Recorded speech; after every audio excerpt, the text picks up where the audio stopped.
Holiday shoppers are opening up their wallets once again this Christmas, and a few different surveys are saying it's easy to get carried away with spending at this time of the year.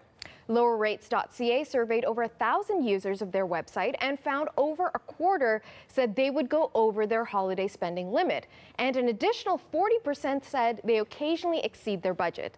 The Retail Council of Canada polled over 2,500 people online, and that report found 65% of Canadians plan to have a firm spending budget this holiday season. But nearly 1 in 3 people surveyed ended up spending more than they had planned last year. Well, joining us in studio now is Rubina Ahmed-Haq. She is a personal finance expert, and she's here to talk about all things Christmas shopping related. So, Rubina, no surprise, every year we have to go through this like, oh, I'm only going to spend this much. Yep. And then, of course, you double, triple, and you're like, whatever, it's Christmas. So what can we do to avoid this? I think that, people need to be real about how much they can actually afford to spend. It's the Christmas season. It's the holidays. This is the time where we want to give back, where, Natasha, you and I, we've been hanging out. I really want to show my appreciation about our friendship. This is the time that makes most sense for me to say, here you go. I know I love and care about you, and here's a gift for you. Aww. But at the same time, we have to be, if I can't afford to give you that gift, I've got to be sensible about how much I'm spending. And a good friend understands. And a good friend understands. And, I know we all like to do like Secret Santa, or maybe have a limit on how much you want to spend on gifts. But it's troubling because, you can really put yourself in a position where in January, you don't know how to pay your bills. So we need to now take action before the big day so that we don't get ourselves into that position.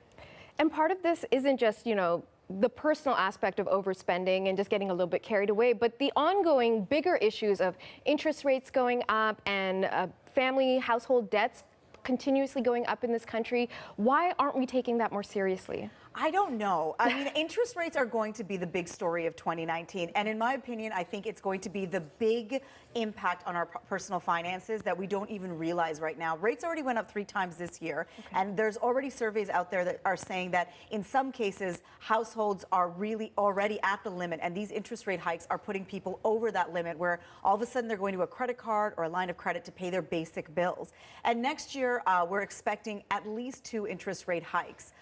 And so that could mean that we're sitting on interest rates a 0.5 percentage point, a percentage point higher than right now. And so people should be looking at that debt to make sure, can I afford the debt that I'm already carrying? And if I'm going to be piling more debt onto my credit card or taking money out of the line of credit just to make the people around me happy, just to please everybody on my holiday list, how is that going to affect me in the new year? And am I even going to be able to pay that bill down? Okay. So you're asking a lot of us to be, realistic and responsible when everyone wants to be festive. I want to talk about another survey from Manulife Bank that took place last month that suggested a quarter of Canadians spending during the holiday season think that the resulting financial stress negatively affects their mental health.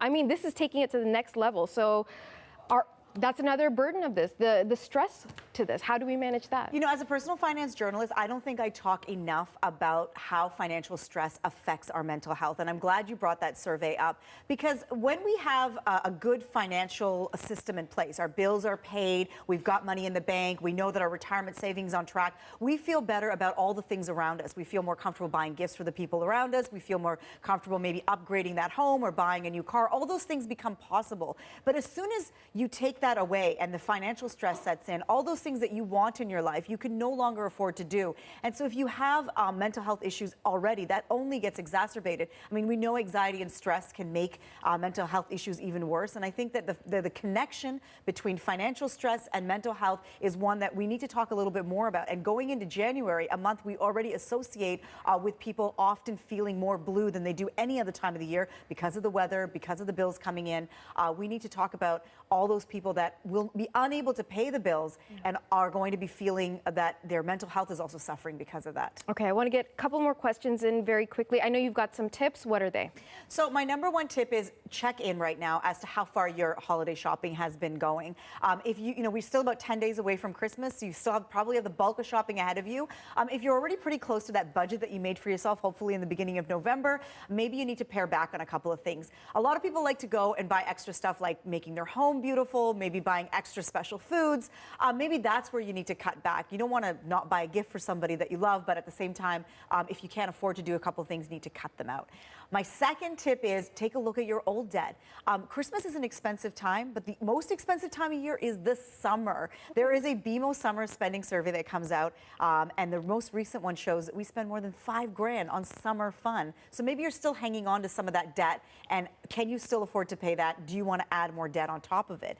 And my last tip for you, Natasha, is stay out of the mall. Go once and get it done, because the mall is a tempting place. Studies show that the more often we step into a mall, the more likely we are to spend money. Average person spends $100 when they go to a mall. Right. So stay away from the mall. The marketing is there to get you through the door. This is the must-have gift for your kids. This is the must-have gift for your partner. This is what's going to put a smile on their face on Christmas morning.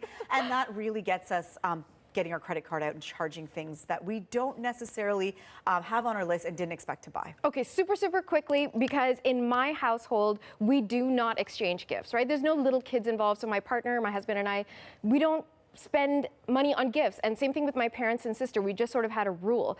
But we want to give something. We want to give an expression of love and appreciation. So any personal financial tips on what we can offer someone without looking like a total cheapskate, and let them know that we love them and care about them. I think that experiences are the #1 way that you can show people that you love and care about them. So saying to somebody, I'm going to take you out for a big dinner, just you and I, so we can spend 2 or 3 hours together, catching up, you know, making sure that we're spending time together that is just the two of us, and that quality time that we really crave. Because sometimes when you're a big family setting, you don't get quality time with the people that you want to spend time with. So experiences are my #1. And just being able to, you know, say to the person that maybe I'll do some babysitting for you next month so that you can get time with your partner. You know, you don't always have to give a monetary gift. You don't always have to spend money to show that you love and care about somebody. Okay, maybe you're getting a card with I'll babysit for you, Rubina. No problem, Natasha. I trust you. We all got enough stuff. Nobody needs more stuff, or at least I don't think we need more stuff. Rubina, thank you so much for your tips. Rubina Ahmed-Haq is a personal finance expert, and she's bringing all our Christmas cheer into the studio. Thank you. Thank you.